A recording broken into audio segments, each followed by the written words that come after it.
네, 여러분 안녕하십니까. 우리가 지난 시간에는 이제 불에 대해서 살펴봤죠. 그래서 우리 몸에서 불이 꼭 필요하다. 물도 필요하지만, 그래서 불 중에서도 군화, 임금이 되는 불이 있고 재상이 되는 불이 있다. 그 군화와 상화가 알맞게 적당히 있어야 되고 서로 균형을 잘 잡아야 우리 몸의 건강을 유지할 수 있다. 이런 얘기를 했습니다.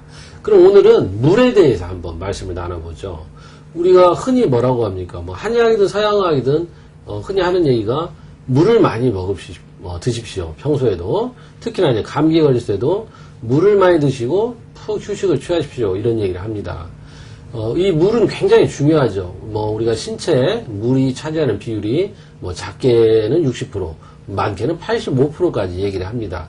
그만큼 우리 몸에서 물이 중요한데, 그렇다면 이 물을 마시기만 하면 다 우리 몸속에 들어오는 것이냐, 이것을 우리가 살펴볼 필요가 있습니다. 흔히 우리가 이제 운동을 해서 땀을 많이 냅니다.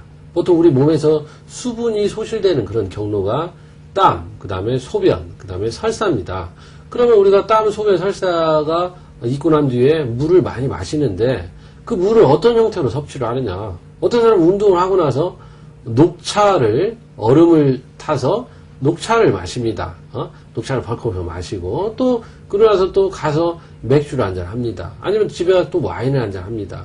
과연 그러면, 그만 예로 들었던 녹차나, 아니면 와인이나, 이런 것들이 물을 보충한 것이 맞느냐라고 했을 때는, 우리 몸에서 이뇨작용이 굉장히 심한 이런 물질들이죠. 금방 말씀드린 게. 근데 평소에 몸이 찬 사람들은 그것을 먹어봤자 입속에서 그냥 통과만 한다라는 거예요. 여러분들이 한번 몸이 찬 사람들이 물을 마시기도 힘들 뿐더러 물을 한번 드셔보십시오. 드시고 나서 소변량을 체크해 보세요. 그러면 마신 대로 도로 다 놓으면 무슨 소용이 있습니까?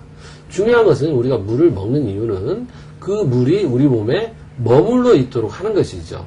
그러면 그 물이 우리 몸에 머물러 있도록 하는 가장 큰 요인은 무엇이냐? 첫 번째는 염분입니다. 그래서 우리가 요즘에 소금이 거의 천덕꾸러기 대접을 받는데, 소금은 반드시 필요합니다.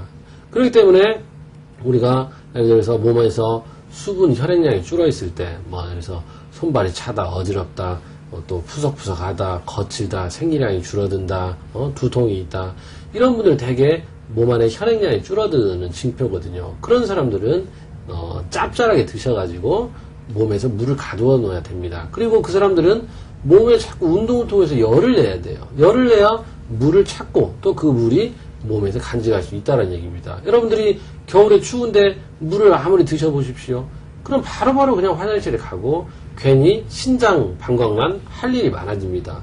그런 사람들은 오히려 물을 마실수록 신장 방광에 병이 올 수가 있습니다. 그래서 여러분들이 물을 먹는 이유는 우리 몸에 혈액을 보강하고 관절 사이의 활액을 보강하고 그 다음에 점막의 진액을 보강하기 위해서 그렇습니다. 그렇기 때문에 내 몸이 적당히 따뜻한지, 그 다음에 적당히 내가 염기를 섭취하고 있는지에 대해서 반드시 꼭 살펴봐야 합니다. 그래야 여러분들이 물을 드시는 소기의 목적을 달성할 수 있습니다.